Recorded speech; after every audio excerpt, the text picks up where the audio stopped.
The year 2387. Humanity has developed basic FTL travel and established several colonies. Captain James Miller commands the exploration vessel New Horizon when his crew detects massive energy readings near the edge of known space. They discover a colossal alien megaship easily 50 times larger than Earth's biggest space stations. The ship appears dormant, drifting in the void. Engineer Kate Ross runs scans that reveal impossible technology. The ship's hull is made of materials that shouldn't exist. Energy patterns suggest the vessel has been abandoned for centuries, yet its systems still function perfectly. Dr. Ben Taylor argues they should study it from a distance, but the crew's curiosity wins. They dock with the alien vessel using magnetic clamps. The moment they make contact, the megaship's lights activate in sequence, creating patterns that pulse like a heartbeat. Inside, they find corridors designed for beings much taller than humans. The walls display symbols that shift and change as they watch. Lieutenant Amy White's translation software begins decoding the alien language, revealing warnings about the sleepers and the awakening protocol. The humans realize they've triggered something ancient and powerful. The ship begins moving toward an unknown destination, carrying them along. The megaship travels for 3 days, while the human crew explores its vast interior. They discover hibernation chambers containing thousands of alien beings, tall, graceful creatures with 4 arms and crystalline features. These are the Keth, an ancient race that fled their dying star system millennia ago. When the first Keth awakens, panic spreads through both species. The alien, named Vel, towers over the humans and communicates through harmonic vibrations that hurt human ears. Through primitive translation attempts, they learn that the Keth expected to wake up at their new homeworld, not in empty space with strange creatures aboard their ship. Captain Miller tries to establish peaceful contact, but cultural misunderstandings create tension. The Keth view the humans as parasites who infected their ship. They don't understand how such small, primitive beings could trigger their awakening systems. More Keth begin to wake up, including their leader Nexus. The aliens demand the humans leave immediately, but the ship's navigation system has locked onto human colony worlds as potential destinations. The Keth realize these infected coordinates came from the human ship's computer. Dr. Taylor makes a breakthrough in understanding Keth biology. Their crystalline bodies can interface directly with their ship's systems. They're not just passengers, they're part of the ship itself. This discovery changes everything about how the humans see their hosts. The tension builds as both species struggle to coexist in the confined space while traveling toward human territory at incredible speed. Engineer Ross works with a young Keth named Flux to understand the ship's systems. Despite initial distrust, they discover that human intuition and Keth technological mastery complement each other perfectly. Ross's creative problem-solving helps Flux repair systems that have degraded over centuries of hibernation. The humans learn that the Keth are refugees, not conquerors. Their homeworld was consumed by their dying star, forcing them to build generation ships for survival. This megaship, called Eternal Journey, was meant to travel to a carefully chosen world, but navigation errors left them lost in space. Meanwhile, Lieutenant White discovers that the Keth language contains mathematical concepts humans never developed. Their 4-armed physiology allowed them to create technologies based on geometric principles impossible for 2-armed beings to visualize. Captain Miller proposes a radical solution. Instead of fighting over ship control, why not work together? The humans have mapped this region of space, while the Keth have technology that could revolutionize human civilization. Nexus remains skeptical, believing humans are too primitive and violent. However, when a critical system failure threatens the ship, human adaptability saves them. Dr. Taylor's medical knowledge helps treat injured Keth, while Ross's engineering skills prevent a reactor overload. The breakthrough comes when Flux accidentally interfaces with Lieutenant White's translation device. The connection creates a temporary mental link, allowing true understanding between the species for the first time. Both beings experience each other's memories and emotions, breaking down barriers of fear and mistrust. This connection reveals that both species share similar values: protection of family, curiosity about the universe, and hope for a better future.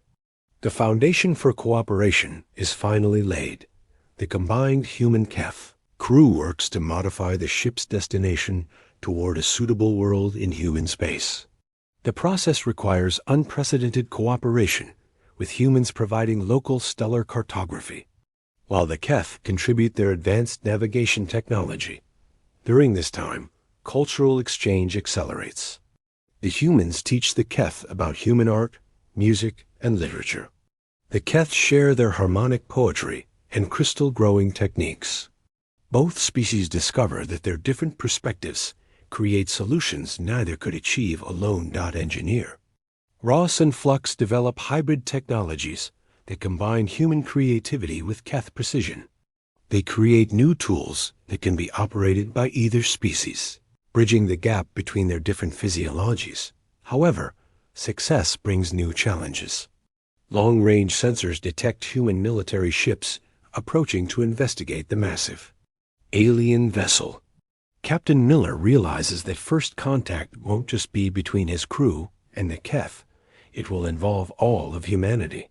Nexus fears that humans will respond with violence, as many species have throughout history. The Keth leader shares stories of other civilizations they encountered during their long journey. Most ended in conflict and destruction. Dr. Taylor proposes a careful first contact protocol. The humans will return to their ship and contact Earth's authorities, while the Keth prepare representatives for formal diplomatic contact. But the plan faces a major obstacle. The ship's systems won't allow separation. Now that human and Keth technologies have merged, the two species have become more interlinked than anyone realized. Their cooperation has created something entirely new, a hybrid civilization that neither species could have imagined. As human ships draw closer, both species must decide: face the unknown together, or risk everything by trying to separate. The confrontation with the human fleet tests everything the crew has learned about cooperation. Admiral Stone commands 12 military vessels and demands the immediate evacuation of human personnel from the hostile alien ship. Captain Miller refuses to abandon the Keth, arguing that they're refugees, not invaders. The standoff escalates when Admiral Stone threatens to destroy the megaship if humans remain aboard. The crisis forces Nexus to make a crucial decision. Using the ship's advanced communication systems, the Keth leader broadcasts directly to Earth, bypassing military channels. The message reaches civilian populations worldwide, showing them the truth about the Keth's peaceful intentions and their partnership with the human crew. Public opinion shifts rapidly as people see footage of humans and Keth working together, sharing knowledge and creating new technologies. The military's hostile approach becomes politically impossible to maintain. Dr. Taylor and the Keth healers develop medical techniques that revolutionize treatment for both species.